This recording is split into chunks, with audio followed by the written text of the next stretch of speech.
Olá, boa noite. Boa noite. Seja bem-vindo a mais uma Academia da Alma, né? Estamos aqui, mais uma vez, acompanhado do Jonathan. Cadeira cativa já? Estamos aí, sempre que precisar, tá aqui para compor o time. Muito bem. Falei com ele que a cada encontro eu vou exigindo mais dele, né? Isso aqui também é um treinamento, irmão. Se você quiser participar desse treinamento, né? Você manda uma mensagem para mim. Poxa, pastor, eu quero participar desse treinamento aí. É muito bom. É muito bom. É desafiador falar olhando para um celular, né? São vários treinamentos. É o aprendizado espiritual, a evolução e a câmera aqui, que no começo tu fica assim. Não sabe para onde olha e tal. Mas é muito bom. Mas o maior desafio é isso, compartilhar, né? A responsabilidade que a gente tem de compartilhar algo da palavra, né? Com certeza. Muito bem, então minha conversa hoje com o Jonathan é para a gente continuar na disciplina da adoração. Nós começamos na semana passada com a Regina Lúcia, que foi estreante, né? Ela veio com um papo assim eu não sei o que eu estou fazendo aqui, não é meu perfil. Se eu deixasse, ela falava 2 horas. Aí eu falei assim, ela virou entrevista, ela que começou a fazer as perguntas para mim, eu falei, esse lugar é meu, para com isso e tal. Tá inovando. Querendo inovar, mas foi muito bom. Então, nós conversamos aqui que a adoração é algo que está no nosso dia a dia, né? Diferente, a disciplina da oração separa, né? Você pensa naquela oração. Por mais que você esteja em espírito de oração, né? Quando você está falando com Deus mesmo, seja em silêncio ou em voz audível, você tem aquela pausa, né? Das suas atividades. A adoração não é tudo, né? Enquanto eu como, eu adoro. Enquanto eu dirijo, eu adoro. Dirigir, eu falei por causa da sua profissão. Isso. Para mim é maravilhoso, assim, principalmente quando eu estou dirigindo, cara. Eu pego estradas, lugares lindos que tu fala, cara, isso aqui foi tudo criado por Deus, olha que maravilha. Para mim é fantástico. Isso aí é fácil, pô, adorar nessa beleza essa parte aí. É fácil. Tem que adorar no caos. Essa é a parte difícil. Mas o espírito tem que ser adorador constante. Então, aí a gente falou sobre isso, né? Como é que é desafiador adorar o tempo todo e como existem possibilidades colocadas pelo maligno ou pelo nosso próprio coração da gente desviar a adoração de Deus para qualquer outra coisa, né? A gente usou o texto lá da tentação. Satanás olha para Jesus e diz assim, se você prostrado me adorar, eu te dou tudo, né? Então era um gesto simples, era só estender a mão, era só beijar a mão de Satanás, né? E eu falei assim, quantas desculpas a gente tem, né? A gente se prostra diante de tantas coisas. Então, como é simples, né? Eu posso não me curvar diante de um rei, diante de Satanás, mas eu posso me curvar diante de um Netflix. Fácil. Com facilidade, né? Ou então diante da minha esposa e começar a adorá-la, como se ela tivesse um lugar que fosse o lugar de Deus. Ou fazer isso com os filhos, que é mais fácil ainda, né? Então, a gente falou sobre isso. Hoje a gente vai falar de uma outra relação, né? De uma ação mais prioritária no nosso dia a dia. Como é que a gente foca e transforma a adoração nesse ato prioritário, né? A gente transforma como a primeira coisa. Eu tenho uma frase com o Guilherme.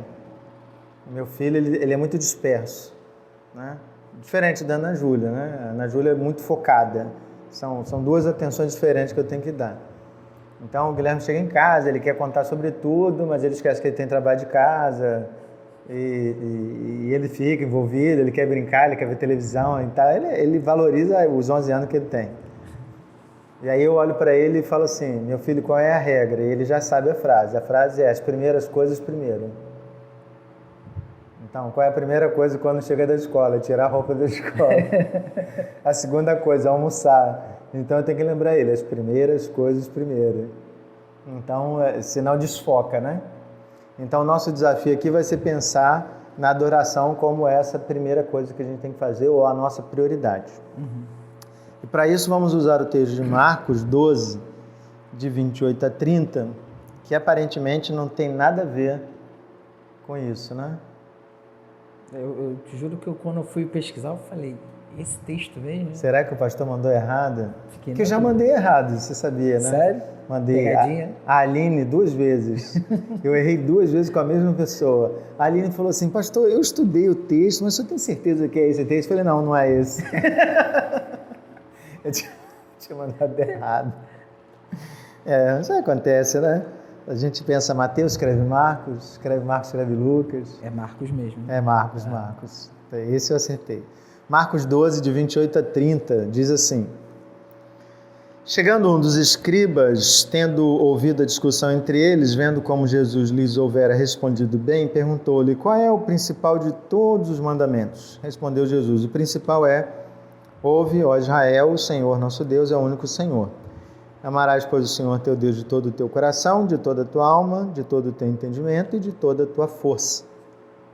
O segundo é: amarás o teu próximo como a ti mesmo. Não há outro mandamento maior do que esse. Então, um texto muito conhecido, né? Jesus resume os 2 mandamentos em 2. Mas antes da gente fazer as perguntas, vamos orar? Vamos. Então, você que está aí na sua casa, né, onde você estiver, feche os olhos e vamos falar com Deus. Maravilhoso bom Deus, muito obrigado pela oportunidade que temos de meditar na Tua Palavra e pedimos que Teu Santo Espírito nos ajude para que a gente possa fazer isso com humildade, com temor e tremor e de forma que o Senhor seja adorado, né? Porque é isso que vamos falar aqui.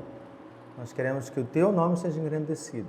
Então, tem misericórdia de nós, abre o nosso entendimento, prepara o nosso coração e que tudo o que conversarmos produza transformação. É o nosso desejo, a nossa oração em nome de Jesus. Amém. Amém. Muito bem. Então vamos lá. Primeira coisa é que Jesus está falando aqui de mandamento, né? O escriba faz pergunta para Jesus qual é o principal mandamento. Então, quando a gente pensa em mandamento, a gente pensa em lei, né? E aí Jesus começa respondendo com amar. Amarás o teu Deus e amarás o teu próximo. Antes da gente chegar, então, na adoração, acho que a gente precisa entender isso, né? O que Jesus quer dizer quando ele propõe que o mandamento, na perspectiva dele, começa não com uma proibição, não com uma ordem, mas com a expressão amarás.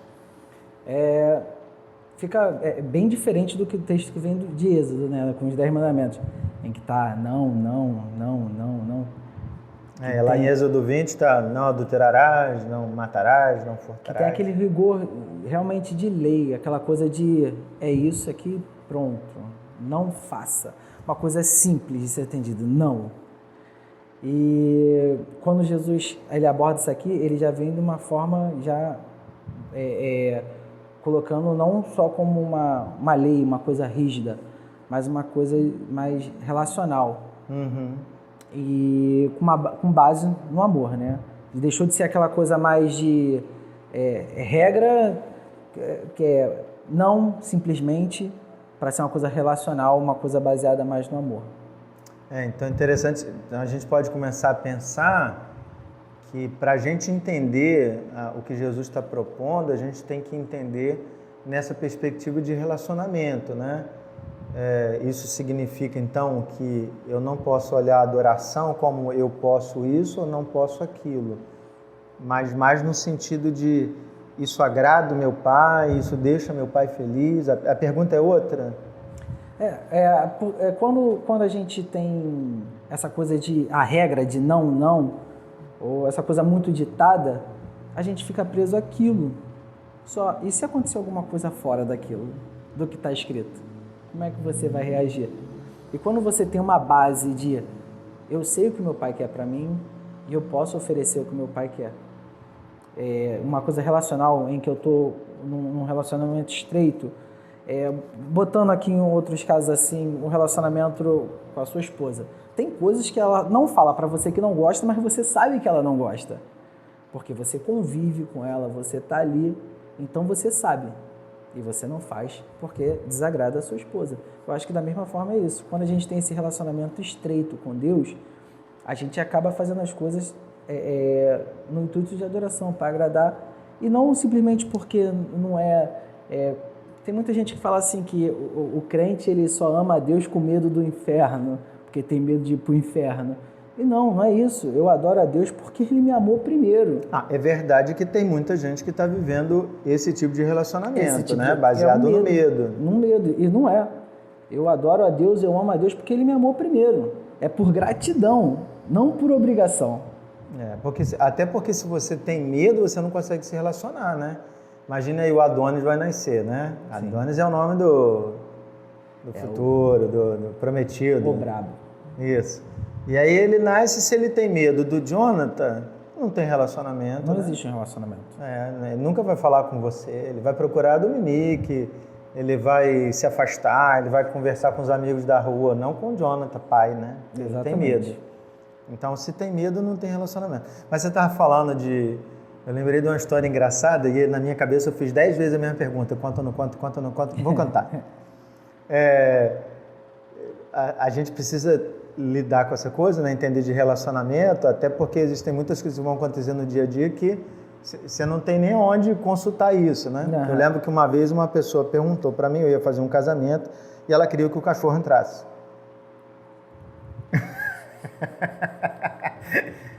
Vou escrever um livro um dia. E eu achei que era brincadeira. Mas eu achei que era brincadeira, né? E eu falei, para com isso. E a pessoa disse, não, é sério. Eu queria que o cachorro entrasse. É um filho para mim. Aí eu falei, ok, essa sua relação aí é a sua relação. Mas no templo do Senhor... Só podem entrar aqueles que de verdade têm consciência daquilo que vão fazer. Foi a resposta que eu dei, né? Eu fiquei pensando assim, caramba, cara, que coisa complicada. Porque assim, eu vasculhei na minha mente assim, versículo bíblico, versículo bíblico, versículo bíblico, versículo bíblico. Não tinha um cachorro entrando no templo de Salomão, alguém expulsou o cachorro, nada. E eu respondi sobre essa coisa de adoração. Ou seja, e às vezes as pessoas argumentam comigo isso. Pastor, mas na Bíblia não tem nada sobre isso. Então, mas não ter na lei não significa que pode, né? Eu sempre dou o exemplo. Não tem nenhum versículo na Bíblia, não usarás droga. Ok? Mas todo mundo sabe que usar droga é pecado e desagrada a Deus. Ponto final. Acabou. Então, mas a leitura não é da lei, a leitura é do todo, né? É saber que aquilo, o que provoca, né? O que aquilo provoca na nossa vida não agrada a Deus no seu relacionamento. Mas você só consegue chegar a esse entendimento se relacionando realmente com Deus. Não é pela lei, né? Então, se eu quero adorar a Deus, a primeira coisa que eu preciso é desenvolver esse relacionamento de amor. De amor. Então, eu quero agradar meu pai, é isso. A gente pode traduzir assim. Exatamente isso. Exatamente isso. Se eu quero agradar meu pai, então vou fazer o que ele quer. E aí Jesus coloca 4 expressões e a partir de agora nós vamos focar nessas expressões, né? Estou te dando a deixa aqui. Fica ligado. Nessas expressões. Então ele diz que a gente deveria amar Deus de todo o coração, toda a alma, entendimento e força. Então vamos pensar no coração. O que significa amar a Deus de todo o coração? No contexto, todo o contexto, o coração era o centro. O contexto está falando do Novo Testamento. O contexto é o centro da vida humana. Tudo passa pelo coração. Toda ação, sentimento, resposta, tudo passa pelo coração. E como é que Deus não vai estar ali? Como é que seria tuas respostas se Deus não habitasse teu coração? Ou somente uma parte do teu coração? Como é que seriam as tuas respostas? Então, assim, de todo o coração é que Deus não ocupa uma parte do meu coração. Ele não está só no canto esquerdo, superior, acima, ali, ou só a metade dele. Ele está em tudo. Para que toda a minha ação, tudo que eu faça, responda, pense, seja baseado em Deus. Que passe por Deus. Da mesma forma que passe pelo meu coração, tem que passar por Deus. E Deus tem que estar no meu coração, preenchido nele todo. É interessante você falar do coração todo. Você é tão velho quanto eu. Não tanto. Você se veste como um jovem que é mais jovem, mas ele tem a mesma idade que eu, irmãos. Quase isso. Nós somos da mesma geração. Isso aí. Isso. E aí eu lembrei de um cântico, que certamente você lembra também. de criança, né? Toque, toque, toque, alguém me bate a porta. Toque, toque, toque, alguém querendo entrar. É o mal querendo um lugarzinho. Não, não, não, você não pode entrar. Então, acho bem... Tempo atrás da EBD. Da EBD não, da EBF. EBF. Então, você ouviu essa música, você cantou essa música. Toque, toque, toque, alguém me bate a porta. Viu? Olha lá, ele sabe. Mas... Não, tô lendo a expressão labial. Então, aí é interessante que quando fala a parte do mal, o mal só precisa de um lugarzinho. Porque a partir do momento que o mal entra, ele vai tomando, né, outras áreas dentro do nosso coração. Ele só precisa de um início, de um espaço, né? Por mínimo que seja. Ele entrou naquele cubículo, mas ele entrou ali e ele vai irradiando. Mas aí quando a gente canta a parte de Jesus, né? Toque, toque, toque, alguém bate a porta, alguém querendo entrar, é Jesus querendo a casa toda. E aí isso é interessante, que quando a gente é criança, a gente canta e não entende isso. Poxa, por que Jesus quer a casa toda? O mal só queria um pedacinho, né? Jesus quer a casa toda. Mas quando você cresce, amadurece, você entende o que quem fez a música está querendo transmitir. É que se ficar um espacinho em que Jesus não ocupe, na verdade, logo, logo você vai tirar Jesus do trono. A gente está inclinado ao mal, né? Para você abrir mão disso, se você tem um coração pela metade, rapidamente o espaço de Deus, o espaço de Jesus vai ser tomado. Pensa num vaso de planta em que a gente plante uma semente. E aquela árvore, ela cresce, logo a raiz ela vai ter todo o espaço ali. E quando a gente fala da semente do Evangelho, eu acredito que é para isso mesmo. A gente plantar aquela semente e aquela semente tomar todo aquele espaço. Não tem como uma árvore grande se manter num espaço pequeno, ela vai morrer. Eu acredito nisso, na semente do Evangelho, é aquela semente que planta e ela se expande, toma o vaso todo e logo ele tem que ser trocado de espaço, tirado do vaso para um maior ou para um terreno maior. Eu acredito nisso, eu creio nisso, realmente, que é a semente que é plantada e ela tem que tomar o coração todo, não há um espaço, não há como falar assim, esse é o pedaço dele e só isso, mais nada, porque todo o nosso entendimento, resposta e ação tem que passar. Então, quando Jesus diz que a gente deve amar de todo o nosso coração, ou seja, ele tem que ocupar o centro, né, da nossa vida. É isso que a gente pode dizer. Isso me fez lembrar, hoje eu estava na minha leitura bíblica, né? Aí eu li o Salmo 78. É um salmo grande, se você pensar nos outros salmos, né? Ele tem 72 versos. Mas é muito bacana, eu recomendo que você faça a leitura, o Salmo 78. Não que os outros salmos não sejam, irmãos.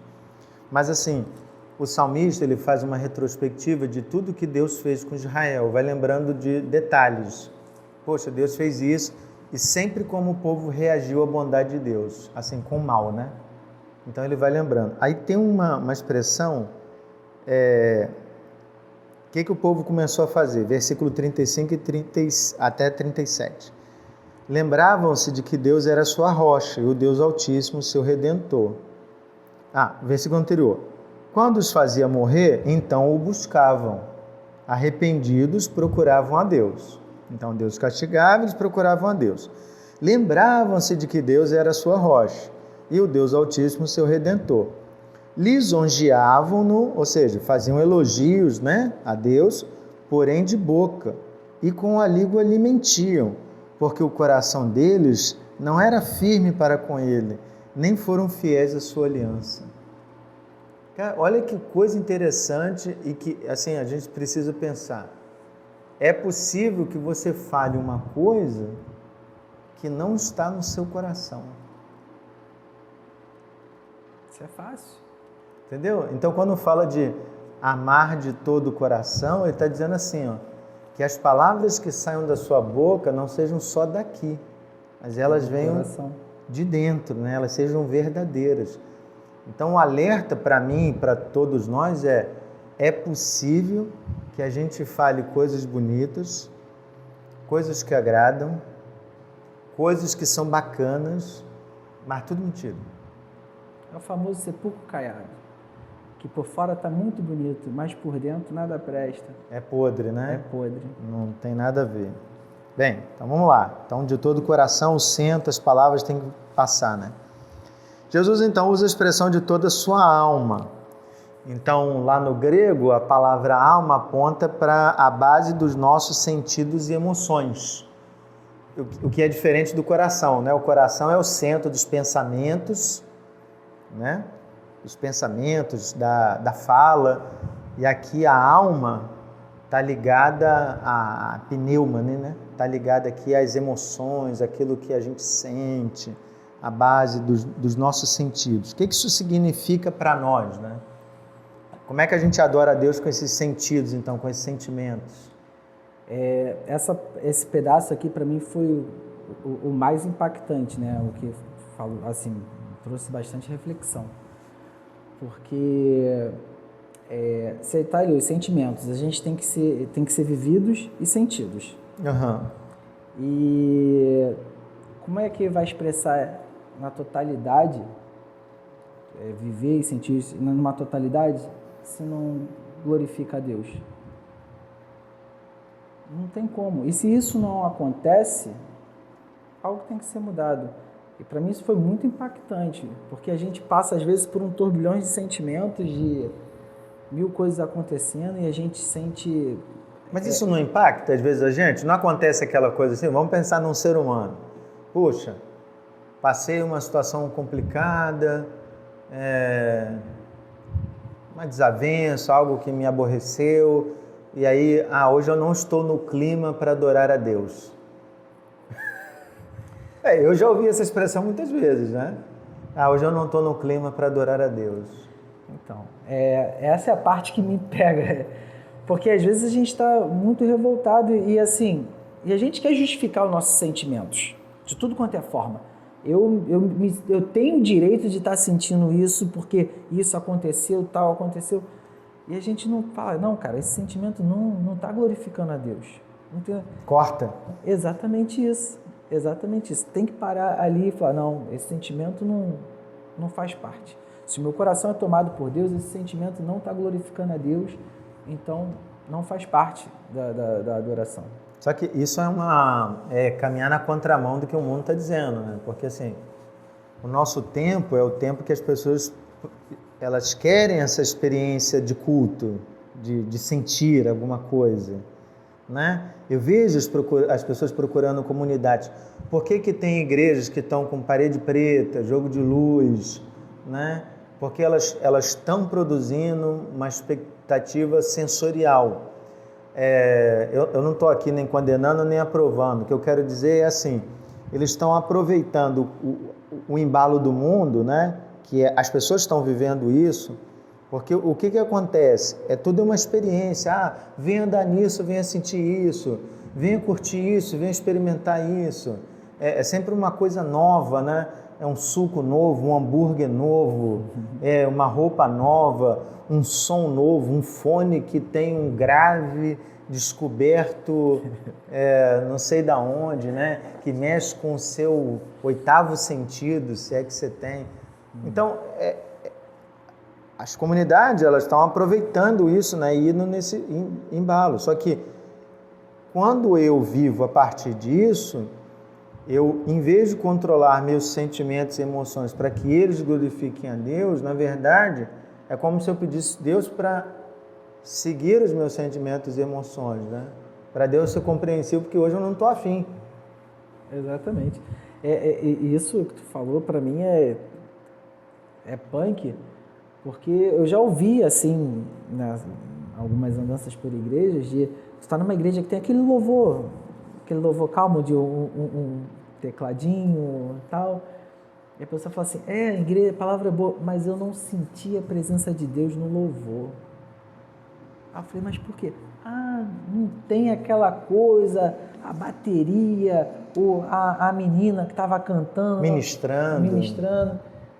Aí eu fico assim, cara, então tu não sente, eu pensando na minha cabeça, eu não falei pra pessoa, mas então tu não sente Deus nem na tua oração. Porque não tem nada. É você no silêncio, Deus ainda manda trancar a porta e ficar ali no silêncio. Então você não sente Deus na oração. você está esperando que as coisas, os teus sentidos externos ali, sinta alguma coisa para você achar que é a presença de Deus. Então essa pessoa está muito longe de entender o que é a presença de Deus. Ela não está nessa coisa assim. É uma coisa, não é que vem de fora para dentro, é uma coisa que vem de dentro para fora, porque se habita no meu coração e só, então ele vem de dentro para fora, o sentimento vem de dentro para fora, não é uma coisa que vem de fora para dentro. Eu acho que até é importante a gente fazer um parênteses aqui, né? Com todo respeito àquele que está sofrendo, àquele que está passando alguma dificuldade. A gente vai até encontrar nos Salmos, né? Os salmistas falando das dificuldades, né? Salmo 77, 73, assim, vários salmos, o salmista está declarando, puxa, Senhor, parece que o Senhor me abandonou. Ele está ali com um sentimento de tristeza, de abandono.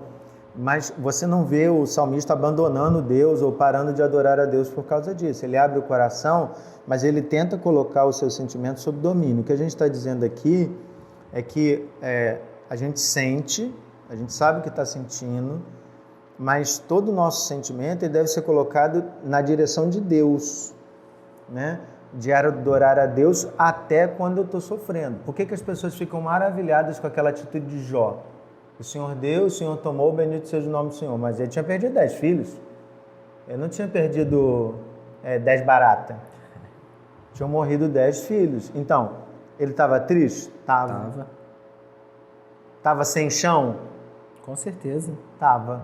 Mas ele pegou o sentimento dele, não é que ele anulou. Ele pegou o sentimento dele e virou para Deus. Ele disse assim, Senhor, o Senhor é poderoso. Então, isso está nas tuas mãos, eu vou adorar o Senhor. Então ele silenciou, no sentido de, eu não vou ficar aqui dando vazão a esse sentimento, porque senão eu vou me revoltar com Deus. Exatamente. Assim, você consegue sentir até aqui, quando ultrapassa esse ponto, já deixou de adorar a Deus, como falou, ele teve a tristeza dele, com certeza, até aqui. Agora daqui eu vou glorificar a Deus. Se passar desse aqui, já não faz mais parte. Bem, aí ele continua, né? De todo o teu entendimento. Eu entendo aqui que entendimento tem a ver com atividade intelectual, né? Aquilo que a gente vai produzir, escrito, uma poesia, meu trabalho, é isso? Eu entendo isso.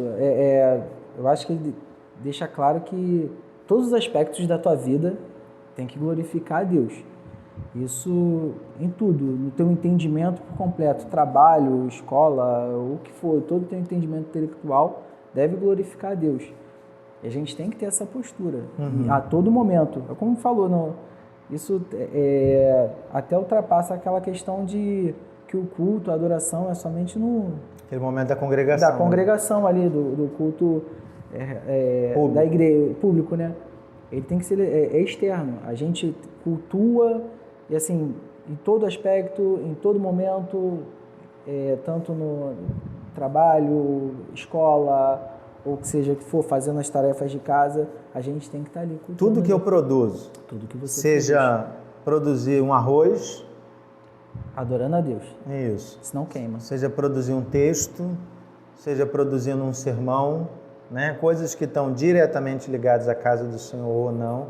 Eu lembro do seu Abel, né? Saudoso seu Abel. Ele dizia assim, eu tentei trocar uma torneira e a torneira não saía de jeito nenhum. Então eu decidi orar. E aí pedi a ajuda do Senhor. E eu consegui trocar a torneira. E é um exemplo assim, simples, que parece ingênuo, mas ele diz muito, né? Às vezes a gente está produzindo uma coisa e eu acho que produzir aquilo é só meu. Não, aquilo é de Deus, né? Então eu falo muito isso com os meus filhos, né? Quando vão cantar, quando vão tocar, eu falo para eles assim, tudo precisa ser para o Senhor. É para o Senhor. Todas as notas, orem, Senhor, que cada nota glorifique o Senhor. Acho que você errou e acho que você acertou, né? Não é só que você acerta, tudo que você produz precisa glorificar o Senhor. Bem, por último ele fala de todas as tuas forças. É engraçado que só aparece em Marcos e Lucas, né? Em Mateus não tem a expressão de toda a tua força. Como é que isso se aplica para nós, com toda a tua força? Eu entendo que Deus nos dá a força para fazer tudo. A gente faz tudo, né? Isso é energia. Toda energia. A gente levanta, a gente gasta energia, a gente vai para o trabalho, a gente gasta energia, a gente faz as tarefas, a gente faz as tarefas de casa, faz as tarefas do trabalho, a gente vai na rua, tudo. A gente gasta energia. E qual ponto assim, dessa energia a gente gasta para Deus? Então, assim, como falou, até a questão de trocar a torneira, é uma energia que está sendo gasta ali. Se você não glorificar até ali, gastar a energia ali de toda a tua força ali para adorar a Deus também, não dá. Assim como os nossos recursos financeiros também são dados por Deus e a gente repassa uma porcentagem, temos também que repassar. Mas aí é que está, o recurso financeiro a gente tem lá, é uma parte que a gente devolve. As nossas forças tem que ser voltada para Deus. A gente gasta muita energia com coisas que são desnecessárias. E que não glorificam a Deus. Que não glorificam a Deus. E se bobear, coisas que vão se resolver sem a gente se movimentar. A gente gasta energia, a gente quer, às vezes, se estressar com aquilo dali. E aquilo dali, às vezes, não vai nem glorificar a Deus. Na maioria das vezes, não vai glorificar a Deus. Enquanto a gente realmente tem que botar toda a nossa força na adoração a Deus, para glorificar a Deus. Então, você está falando que Deus nos abastece com aquilo que a gente precisa, né? De força, de disposição. E isso varia, né? Uma criança tem mais disposição que um adulto. Então, Deus, na sua sabedoria, Ele coloca a disposição diferente em cada um. Mas se eu amo a Deus de todas as minhas forças, não importa quanta força eu tenho, mas eu dedico a força que o Senhor me deu em coisas que vão glorificá-lo. Coisas que vão glorificar a Deus. Isso não significa que a gente vai estar... eu vou estar lendo a Bíblia e orando o dia todo, né? Mas intencionalmente gastar as minhas forças em atividades que vão produzir a glória de Deus. Então eu sei assim, poxa, eu vou participar daquele negócio. Pô, aquilo ali não tem nada a ver comigo como discípulo de Jesus. Não vou gastar minhas forças nisso aí, não. Eu vou economizar minhas forças e dedicar para outras coisas. Isso é seríssimo, né? Não, E assim, da maioria das vezes a gente é chamado, principalmente por alguns pastores aí, geralmente para as coisas que tiram a gente do conforto, né? Como você fala várias vezes aí, muitas das vezes a gente é chamado para certas coisas e fala, pô, isso aí não tem nada a ver comigo, mas é para Deus. Eu vou lá.